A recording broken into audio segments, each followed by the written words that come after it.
Welcome to the Family Law Channel. The U.S. Supreme Court agreed to decide this week whether 14-year-olds convicted of taking part in a murder can be sentenced to life in prison without the possibility of parole, less than a year and a half after a ruling that such sentences are unconstitutional for young people convicted of a crime other than murder. My guest is a retired Superior Court judge in Santa Clara, California, Eugene M. Hyman. Judge Hyman, welcome back.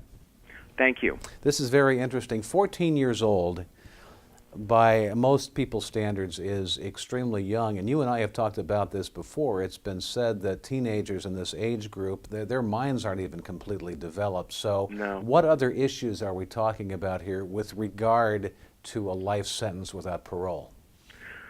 Well, you have, as you indicated in your introduction, a number of Supreme Court cases that have gradually been holding in terms of the unconstitutionality of certain kinds of sentences. A couple years ago, the United States Supreme Court held that juveniles could not be executed in capital cases if they committed the capital crime under the age of 18. That drew a very strong dissent from Justice Scalia that said that during the time of the formation of our republic, that the Constitution and the laws of the states at that time, that it was common for juveniles who committed murders to be executed, or that they committed rapes to be executed if that was proved. Initially, the first set of cases that dealt with the issue of capital crimes had to do with what was the minimum age that a person could be to receive capital punishment. And initially, that was 16, and then gradually over time, the Supreme Court determined that our evolving standards of justice required that you had to be at least 18 to be executed. Now, whether that was because of recent scientific developments with respect to the fact that we now know that children's brains are developing even into their early to mid-20s with respect to the executive functioning of decision-making, whether that was the factor or not, or whether it was because of evolving international standards where very few countries have capital punishment. So whether it was one of those reasons or the cumulative effect of those issues that caused the Supreme Court to rule that way, I'm not quite sure. And then, as you indicated, last year, the Supreme Court indicated that it was unconstitutional to incarcerate without the possibility of parole for someone who did not commit murder. And now, of course, the Supreme Court is going to decide whether or not it's unconstitutional for someone 14 to be incarcerated for the remainder of their life for having committed murder. I think it's going to depend upon, number one, age. That is 14 versus 16 versus 18. I think they're probably going to start out with the 14-year-old, since that's the case that's appearing in front of them.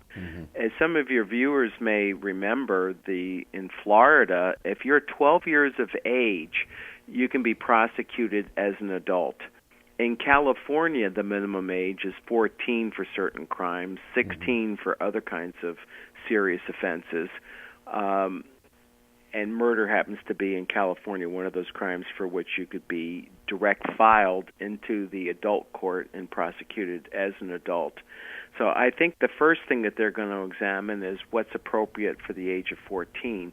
They might decide that 14 is too young to be able to serve a sentence without the possibility of parole.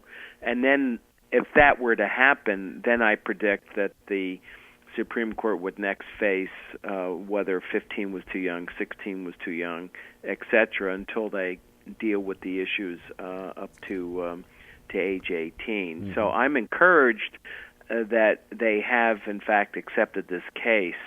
I think it's going to be a close call. I see it being a 5-4 decision, ultimately, whichever way the court goes, because these other cases that the court has had to decide with respect to the possibility of parole for a non-murder case, the execution of those that are mentally ill, the execution of those under the age of 18 have always been very close decisions, almost based upon party line. Not entirely, because if it were party line, then they'd always be 5-4 in favor of denial of these kinds of changes.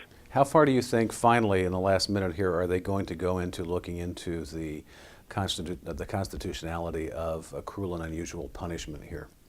Oh, that's obviously a very important part. Is this cruel and unusual when you consider the age of the person and when you consider brain development and all the other factors that we've been talking about? So it's critical. All right. Well, Judge, we appreciate your time. We will, of course, follow this closely here on the Family Law Channel, which is an affiliate of the Legal Broadcast Network.